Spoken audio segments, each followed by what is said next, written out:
lepasnya? Sekarang saya butuh sholat. Karena sholat bagi saya bukan sekedar menyehatkan nafas, menyehatkan jantung, mencerdaskan otak saya. Tetapi secara spiritual, sholat membawa kedamaian pada saya. Kan harusnya ada di level itu, harusnya. Sekali lagi, saya tidak menyalahkan kalau ada orang menjawab kenapa Anda sholat itu wajib. Tidak, tetapi sayang sekali kalau sudah umur puluhan tahun, belajar agama, belajar sholat, levelnya masih di kesadaran itu. Kok tidak mau naik gitu? Yuk sekarang lihat sekarang saya. Ada yang namanya need motivation. Motivasi kebutuhan. Yang paling tinggi adalah love motivation. Motivasi cinta atau senang. Saya kira kalau orang melakukan sesuatu di motivasi yang paling tinggi ini, apapun yang dilakukan pasti berkembang. Kita punya karyawan, ada kita kerja. Takut kan? Takut kan? Ada kita kerja karena pengen dapat uang banyak kan? Begitu kita nggak ada, dia itu suka-suka dia. Coba bayangkan, kita saja punya perusahaan, punya karyawan level yang semacam ini. Melakukan pekerjaan karena kewajiban, dilaksanakan dapat pahala, ditinggalkan dapat siksa.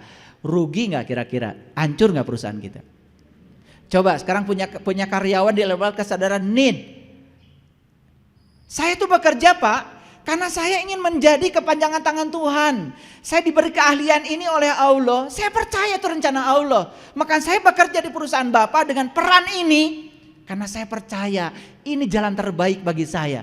Saya butuh untuk mengeksistensikan diri saya dengan pekerjaan ini. Saya ingin jadi orang yang berguna Pak dalam kehidupan. Keren gak kalau jawaban begitu?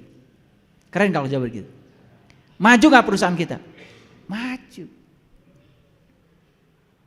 Makanya di negara-negara yang beradab, kalau orang dites pekerjaan, dikasih tes psikologi, yang dites itu ini, kalau dia masih di level 1 dan 2, gak diterima.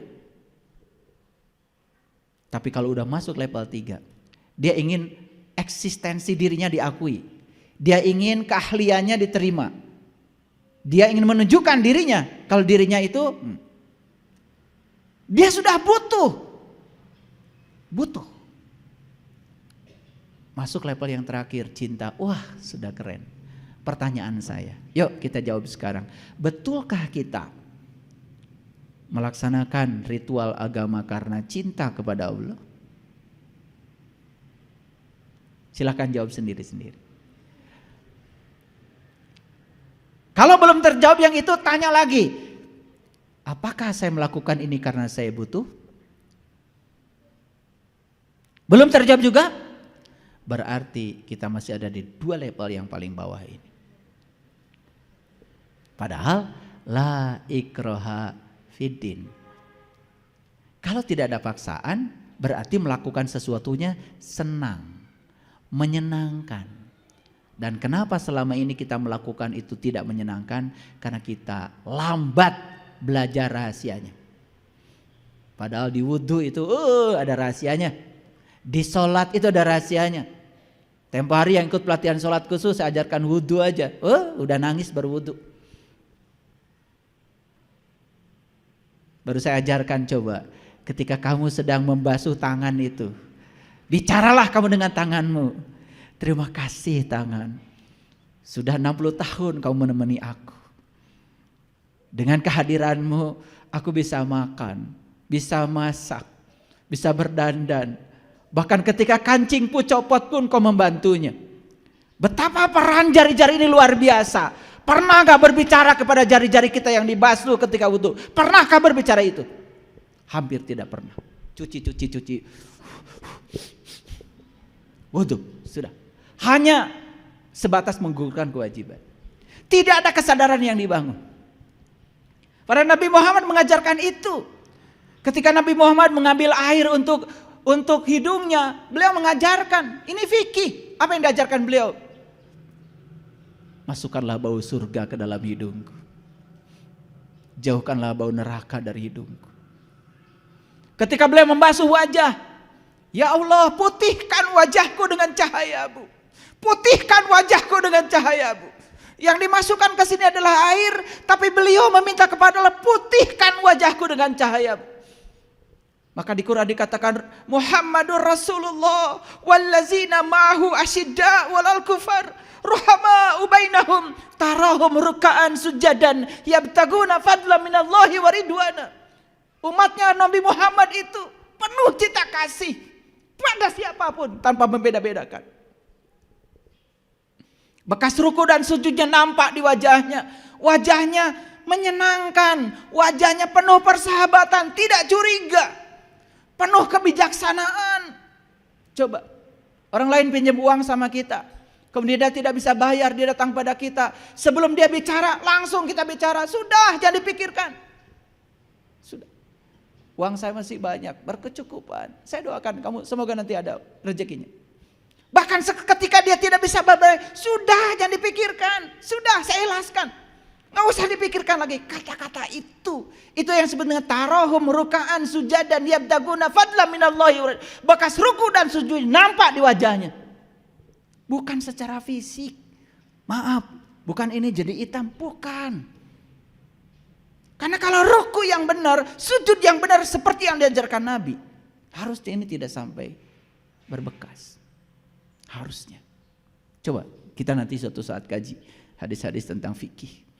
Bagaimana melakukan itu? Karena kita senang gak peduli. Dan kita merasa kalau sudah begitu melakukan semuanya selesai.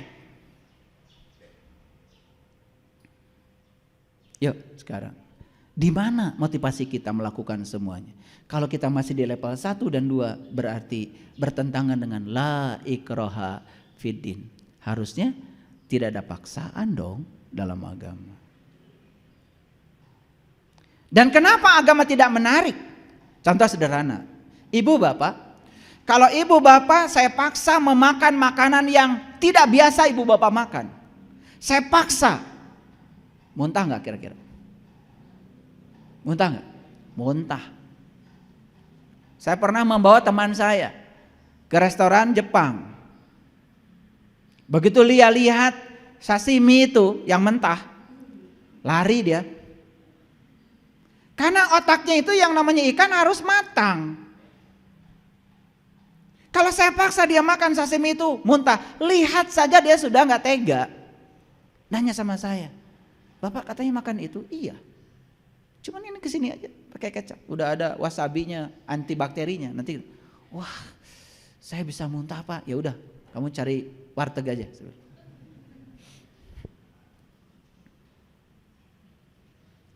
Sekarang ini kita memaksakan sesuatu dilakukan oleh anak-anak kita tanpa dikasih knowledge. Betul apa tidak? Betul apa tidak? Kamu harus sholat, kamu harus ini, harus ini. Kita sendiri tidak punya knowledge-nya. Maaf, saya pernah didatangi banyak orang tua yang datang pada saya mengeluhkan anaknya tidak sholat. Ayah, anak saya sudah mahasiswa, tapi sampai sekarang belum sholat. Ibu, alhamdulillah saya sholat. Gimana sholatnya ibu? Sudah merasakan nikmatnya sholat? Mulai. Siapa yang kau ingat ketika sholat? Mulai. Saya bilang, kamu aja sholat cuman karena udah tua. Dulu juga kamu seusia anakmu gak sholat juga kan? Loh kok ayah tahu? Tahu dari wajahnya. Diam akhirnya. Terus gimana caranya? Perbaiki dirimu. Perbaiki sholatmu. Sampai mewujud sholatmu menjadi akhlakmu. Dan setelah wujud menjadi akhlakmu. Perhatikan. Anak-anak cucumu akan mengikuti sholatmu nanti. Kenapa? Ibu saya gak pernah marah di rumah. Karena sholatnya rajin. Coba sholat rajin, marahnya rajin. Siapa yang mau sholat? Ngikutin kalian. Ini saya bicara fakta. Oke. Sampai sini ngerti? Kita mau di tingkatan mana melakukan sesuatu? Mau di tingkatan cinta? Yuk. Kalau di tingkatan cinta, kelembutan, kasih sayang, buang semua. Kata-kata kasar, suruhan, paksaan. Makanya di Quran dikatakan yu'til hikmata may yasha wa may yu'til hikmata faqad utiya khairan katsir wa may yazakkaru ila ulil albab.